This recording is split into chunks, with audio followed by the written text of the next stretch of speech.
আসসালামু আলাইকুম, কেমন আছেন আপনারা সবাই? আজকে অনেকদিন পর আবারও একটা ব্লগ ভিডিও নিয়ে চলে আসলাম মুবাশশির ডেইলি লাইফ থেকে। আশা করি আপনাদের সবার অনেক অনেক অনেক ভালো লাগবে। আর শুরুর ভিডিও ক্লিপ দেখে হয়তো বা বুঝতে পারতেছেন আজকে কিছু একটা তো হতে যাচ্ছে। তো আমি ভোর 5টায় ঘুম থেকে উঠি আর বাহিরের ভিউটা কিছুটা এরকম ছিল। আগে জানলা দিয়ে একরকম ভিউ পেতাম আর এখন অন্যরকম, কিন্তু আছি একই জায়গায়। যাই হোক, ওই গল্পটা পরে করতেছি। আগে দেখাই সকালে রেডি হওয়ার জন্য আমি কিন্তু সবকিছু রাতেই রেডি করে রাখছিলাম, বাট বাদ বাকি যেগুলো নিব ওইগুলাই দেখাচ্ছিলাম আর কি। আর এই সানস্ক্রিনটা এখন ফেসবুকে অনেক হাইপে আছে। এটা আমি অবশ্য ফেসবুক থেকে দেখে কিনিনি, আমি এর আগেই নিছিলাম। তো আমি এই সানস্ক্রিনটাই ইউজ করব, আর বেশি কিছুই করব না। তো আমরা রেডি হয়ে চলে আসছি, আর আমার ভাই আবার একটু উপরে গেছিলো, ওর জন্য একটু ওয়েট করতেছিলাম আর কি। আর আমার ছেলে গরু দেখতেছে। এই গলিতে সবার ফার্স্ট এই গরুটাই আনা হয় আর কি। তো যাই হোক, এরপরে আমরা নানু বাসার উদ্দেশ্যে বের হয়ে যাই। আর এরপরে আমরা সব কাজিনরা মিলে এয়ারপোর্টের উদ্দেশ্যে বের হয়ে যাই। আর যেহেতু এয়ারপোর্টের উদ্দেশ্যে যাচ্ছি বলতেছি, তার মানে তো আপনারা আন্দাজ করতেই পারছেন যে আমরা কাউকে আনতে বা কাউকে দিতে যাচ্ছি। তো আমরা সব কাজিনরাই যাই, সাথে আমার আঙ্কেল ছিল, যেহেতু আমরা সবগুলা ছোট ছোট। তো উনি আমাদের সাথে ছিল। তো আমরা বসেছিলাম, আমরা 7টার দিকে প্রায় বের হয়ে যাওয়ার কথা। বাট আগের যে গাড়িটা ঠিক করা হয়েছে ওনার জন্য ওয়েট করতে করতে করতে করতে প্রায় 7টা 40 বেজে যায়। এরপর আমরা আরেকটা গাড়ি ঠিক করি, মানে আমার বড় মামা ঠিক করে দেয়। এরপর ওইটাকে নিয়েই আমরা বের হয়ে পড়ি। তখন প্রায় 8টা বেজে গেছে। তো আমাদের যে আসার কথা সে 8টায় এয়ারপোর্টে, মানে 8টায় ওর ফ্লাইটটা এয়ারপোর্টে নামার কথা। তো আমরা চিন্তা করতেছিলাম যে আমরা গিয়ে যেখানে ওর জন্য ওয়েট করার কথা সে জায়গায় ও এসে আমাদের জন্য ওয়েট করবে, এরকম কিছু আর কি। তো আমার একটা কাজিন আসতেছে, আমার মামাতো ভাই। ও আমার ফ্রেন্ড বলা চলে। ছোটোবেলা থেকে আমরা একসাথে খেলে খেয়ে ঘুমিয়ে একসাথে বড় হয়েছি। আমরা ক্লাসমেটও ছিলাম। ও জাস্ট আমার 1 মাসের বড় আর কি। ও হওয়ার পরে আমি হই। তো আমরা দুইজন ছিলাম আগে। তো আমরা দুইজনই খেলাধুলা করতাম, আমরা একই ক্লাসে পড়ছি, একই স্কুলে পড়ছি। তো অনেক অনেক অনেক স্মৃতি আছে। এরপরে তো আমার বিয়ে হয়ে যাওয়ার পরে ওর সাথে তেমন একটা কথা হয় নাই। ইহান হওয়ার আগে আগেই ও বাহিরে চলে যায়। আর আজকে কয়েক বছর পরেই আবার বাংলাদেশে আসতেছে। তো আমরা সবাই আনন্দ করতে করতে ওকে আনতে যাচ্ছিলাম। প্রথমে বড়রা যাওয়ার কথা ছিল, কিন্তু আমার মামি বলতেছে না, তোর ভাইকে যে তোরা সবাই গিয়েই নিয়ে আয়। তো এই তো আমাদের সাথে শুধু আঙ্কেল ছিল, আর বাদ বাকি সব আমরা কাজিনরাই ছিলাম। তো এদিকে আবার যখন আমরা প্রায় এয়ারপোর্টের কাছাকাছি চলে আসি, তখন ওই গাড়িওয়ালাটা ফোন করে। উনি ফোন করে বলতেছে আপনারা কোথায়, আমি আসছি। তা আমরা আবার বলতেছিলাম আর কি আপনার কয়টায় আসার কথা ছিল। আমরা 7টায় বের হওয়ার কথা ছিল, আপনি আসেননি, আপনি ফোন অফ করে রাখছেন, আপনাকে এতগুলো কল দেওয়া হয়েছে। উনি আবার বলতেছে না, আমাকে জরিমানা দিতে হবে, আমি এসে দাঁড়াইছি হ্যান তেন আর কি।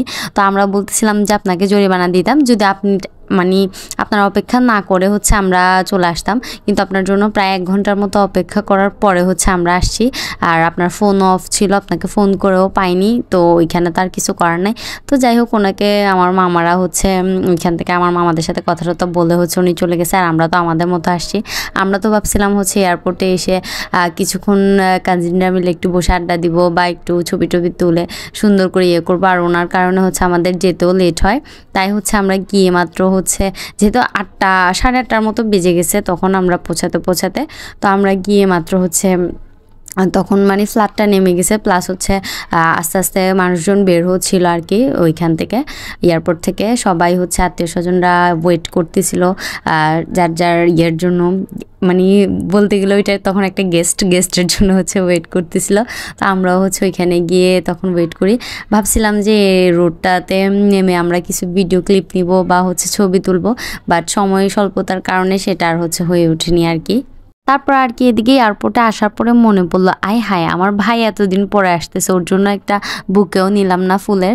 তো এখানে খুঁজতেছিলাম কোথায় একটা ফুলের বুকে পাওয়া যাবে। আসলে আমাদের কোনো প্ল্যান ছাড়াই আমি বলছিলাম যে মামিকে যে বড়রা সবাই গিয়ে ওকে নিয়ে আসেন, বাট মামি জোর করে আমাদের কাজিন সবগুলাকেই পাঠাইছে।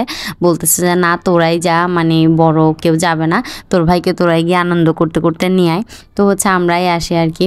আর এইদিকে যা একটা গরম লাগতেছিল, বাট সবাইকে দেখতেছিলাম দেখলাম অধীর আগ্রহে মানে যার যার ছেলে হাজব্যান্ড তারপরে মানে আত্মীয় স্বজনের জন্য ওয়েট করতেছে সবাই। আর যারা পেয়ে যাচ্ছে তারা তো খুবই খুশি, খুবই আনন্দ। মানে এরকম আমরা আসছিলাম এয়ারপোর্টে, আমার হচ্ছে আসা হয়েছিল 2-1 বার, তাও ঘোরার জন্য, এরকম কাউকে রিসিভ করতে বা কাউকে বিদায় দেওয়ার জন্য কখনোই আসা হয় নাই। তো এখান থেকে হচ্ছে আমরা আমার কাজিনকে পাই। আর এর আগে আমাদের সামনে ওর কিছু ফ্রেন্ড ছিল, আমরা খেয়াল করতে পারি নাই আর কি। পরে দেখতেছি যে ওর ফ্রেন্ডরা ওর জন্য আমাদের আগে এসে ওয়েট করতেছিল, ওরা আমাদের সাথে আসেনি। পরে ওদের সাথে আগে হচ্ছে কথাবার্তা বললো। এরপরে আমরাও সুযোগ খুঁজতেছিলাম কখন আমার ভাইয়ের সাথে একটু কথা বলতে পারবো। আর ওইখান থেকে ছোট্ট একটা ফুলের তোড়া নিয়েছিলাম ওর আর কি, মানে আর কি করব, যেহেতু পাই নাই আর কিছুই করার নাই। তো অনেকদিন পরে ভাইকে দেখে সুস্থ স্বাভাবিকভাবে ভালোই লাগতেছে। তো ওর সাথে আমার হচ্ছে এরকম একটা সম্পর্ক যে যখন আর কি খেলাধুলা করতাম, কোনো কিছু নিয়ে একটু মানে অমিল হয়ে গেল, মানে আমার পছন্দ মতো হলো না, তখন না আমি ওকে হচ্ছে জোতা ঝাড়ুর সামনে যা পেতাম ওইটা দিয়ে হচ্ছে দৌড়ানি দিতাম, আর ও দৌড়ে দৌড়ে চলে যেত। এরকম একটা মানে সম্পর্ক ছিল আমাদের। ও আর একটা আমার মামতো ভাই আছে, মানে আমার ছোট মামার ছেলে, ওকে এই দুইজনকে হচ্ছে আমার এরকম রাগ আসলে হচ্ছে জোতা ঝাড়ু যেটা পেতাম ওইটা নিয়ে দৌড়ানি দিতাম, আর ওরা দৌড়াই দৌড়াই হচ্ছে চলে যেত। এই আর কি। তো আগের স্মৃতিগুলো হচ্ছে মনে পড়ে গেছে। তো এরপর আর কি আমরা আর বেশিক্ষণ দেরি না করে সাথে সাথে হচ্ছে আবার গাড়িতে উঠে পড়ে বাসায় আসার উদ্দেশ্যে, যেহেতু একটা লং জার্নি করে আসছে।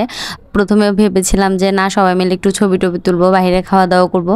পরে ভাবলাম যে না, বাসায় যাওয়াটা জরুরি, কারণ ও অনেক লং একটা জার্নি করে আসছে, বাসায়ও সবাই ওর জন্য ওয়েট করতেছে।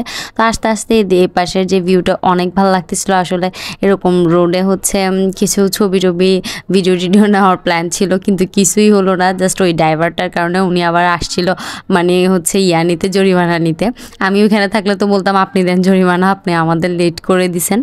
তো ওইদিকে হচ্ছে আমার মামতো বোনের বাচ্চাটা, তারপরে হচ্ছে আমার খালতো ভাই ছোটটা, আর আমার ইহান, ওরা তো কখনোই হচ্ছে ওকে সরাসরি মানে সামনাসামনি দেখেনি, ওরা কেউ হচ্ছে ওর কোলে যাচ্ছিল না। বাট আমার ইহান কেন যেন হচ্ছে ওর সাথে একটু মিশে গেছিলো আর কি, ওকে নিচে আর ও কোলে নিয়ে বসেছিল। তো আমি একটু ভিডিও ক্লিপ নিচ্ছিলাম আর কি ওর সাথে, কারণ আমরা মানে ব্লগিং শুরু করছি পর্যন্ত তো ও ছিল না। আর আমার কাজিন প্রথমে খেয়াল করেনি বেয়াদবটা যে আমি ভিডিও করতেছি, পরে যখন খেয়াল করতে পারছে ও লুকাই গেছে।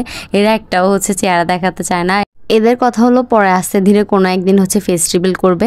যাই হোক, এরপরে হচ্ছে বাসায় আসলাম, রেস্ট হলো, সবার খাওয়া দাওয়া হলো একদম বিকেল করে। আমি বলতেছিলাম আমার মামতো বোনদের আর আমার খালামণির হচ্ছে আমার বাসায় যাওয়ার কথা ছিল। তো ওদেরকে আমি বলতেছিলাম চলেন চলেন, দেরি হয়ে যাচ্ছে, বাসায় যেতে হবে। তো আমার মামতো বোন বলতেছে দাঁড়াও, আমার ভাই কি কি আনছে আগে খুলে তো দেখি, তারপরে যাব, তোমার ভাগেরটা তুমি নিয়ে যাবা না? আবার ওদেরও হচ্ছে পরের দিন চলে যাওয়ার কথা। তো আমি বললাম যে আজকের রাতটা হচ্ছে আমার বাসায় একটু বেড়াবা, সবাই মিলে চলো। তো আমার মামতো বোন হচ্ছে ওর ভাইয়ের সব চালানি ওগুলো হচ্ছে বের করতেছিল। তো হচ্ছে ফ্রেশ হয়ে এসে বসলো একটু করার জন্য, মানে সবার কার কার জন্য কী কী আনছে ওগুলো হচ্ছে বুঝাই দেওয়ার জন্য। আর তেমন কিছু আনে নাই আসলে, হুট করে ওরা হচ্ছে আসার প্ল্যান হয়েছে, কোনো প্ল্যানই ছিল না আসার, হুট করে হচ্ছে চলে আসছে এই আর কি। আমার হচ্ছে মেজো আঙ্কেলের আসার কথা ছিল, আর ছুটিটাও হচ্ছে মেজো আঙ্কেলের ছিল। ও আর মেজো আঙ্কেল যেহেতু একই জায়গায় থাকে, তো আঙ্কেল মানে বলতেছিল ছুটি নেওয়ার পরে যে তুমি যাবে নাকি আমি যাব। তো ছোট মানুষ, ওর হচ্ছে মন চাইলো আর কি যে বাড়িতে আসতে। তো বললো যে আঙ্কেল আমি যাব। তো পরে আঙ্কেল বললো ঠিক আছে তুমি গিয়ে বেড়ায় আসো, পরে না হয় আমি যাব, কারণ আঙ্কেল তো কয়েকবার আসছে, ও হচ্ছে যাওয়ার পরে ফার্স্ট টাইমে হচ্ছে আসছে। তো আঙ্কেল হচ্ছে ওকে আসতে দিছে। আর এদিকে হচ্ছে বাচ্চারা তো অধীর আগ্রহে বসে আছে, আর কিছু লাগুক বা না লাগুক তাদের হচ্ছে চকলেট লাগবে, ওরা হচ্ছে চকলেটের দিকে থাকি অধীর আগ্রহে বসে আছে। আর কার জন্য কি আনছে ওইটাই দেখতেছিল। ওই পিচ্চিগুলো সবগুলো বলতেছিল ওদের জন্য হচ্ছে ডিজিটাল ওয়াচগুলো আনতে, ওই ওয়াচগুলোর জন্য ওরাও ওয়েট করতেছিল। আর এদিকে হচ্ছে আমার মেজো আঙ্কেলও হচ্ছে মেজো আন্টির মানে জন্য টুকিটাকি কিছু জিনিসপত্র পাঠাইছে আর কি। তো ওইগুলো হচ্ছে আলাদাভাবে দিছিল। তো আমরা দুষ্টামি করতেছিলাম যে এখান থেকে ভাগ পাবো, ওইটা থেকে ভাগ পাবো না, এটা থেকেও দিতে হবে যেহেতু এটা সাথে আসছে। তো এগুলো নিয়েই হচ্ছে ফাইজলামি করতেছিলাম। আন্টি ওইটাও খুলতেছিল, এই যে ওদের ওয়াচগুলো ওদের হাতে দিয়ে দিছে আর খুশি। এরপরে ওয়াচগুলো পাওয়ার পরে ওরা আর একটাও সামনে ছিল না, ওরা হচ্ছে সবাই চলে গেছে। তো আমার ভাই হচ্ছে সবাইকে সব জিনিসপত্র বুঝাই দিছিল কার কার জন্য কি আনছে না আনছে। তো টুকিটাকি সবার জন্যই হচ্ছে বেসিক যে জিনিসগুলো মানুষ বাইরে থেকে আনে আর কি ওইগুলাই আনছে। আসলে কোনো প্ল্যানিং ছাড়া আসছে, এটাই বুঝেন। তো হুটহাট করে যতটুকু পারছে অতটুকু নিয়ে আসছে। বলতেছে কেউ কিন্তু মন খারাপ করবা না, আমি তো আবারও মানে আল্লাহ যদি বাঁচায় রাখে যাই, আল্লাহ বাঁচায় রাখলে আবারও আসবো, তখন সবার পছন্দ মতো হচ্ছে যে যেটা বলবে সেটা নিয়ে আসবো আর কি। আর বেসিক সব জিনিসগুলোই হচ্ছে সবার জন্য আনে। তো এখানে হচ্ছে ওইগুলাই সবাইকে ভাগাভাগি করে দেওয়ার জন্য হচ্ছে বের করতেছিল। আর এইদিকে তো হচ্ছে কোরবানির গোস্তের ভাগার মতো হচ্ছে চকলেটের ভাগা বসেছে আমার মেজো আন্টি।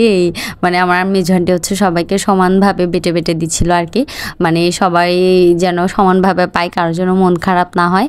তারপরে আবার কিছু ওর ফ্রেন্ডদের জন্য রাখা হয়েছে, যেহেতু অবশ্যই ওর ফ্রেন্ডরা আছে, ওর ফ্রেন্ডদের জন্য আর কিছু আনুক না আনুক সবার জন্য চকলেট নিয়ে আসছে। বলতেছে ইনশাল্লাহ আমি যখন আবার আসবো সবার জন্য কিছু না কিছু নিয়ে আসবো। এবার খুবই প্ল্যান ছাড়া আসা হয়েছে আমার ভাইয়ের। তারপর আমার ভাই সুস্থভাবে আসতে পারছে, এটাই অনেক। তো এই আর কি আমার ভাগের জিনিসপত্রগুলো নিয়ে আমি বাসায় চলে আসলাম। তো এই আর কি আজকের ভিডিও এই পর্যন্তই রাখবো। ভালো লাগলে অবশ্যই সবাই লাইক কমেন্ট এবং শেয়ার করে দিবেন। পরবর্তী ভিডিওর জন্য পাশে থাকবেন। সবাই ভালো থাকবেন, সুস্থ থাকবেন। আল্লাহ হাফিজ।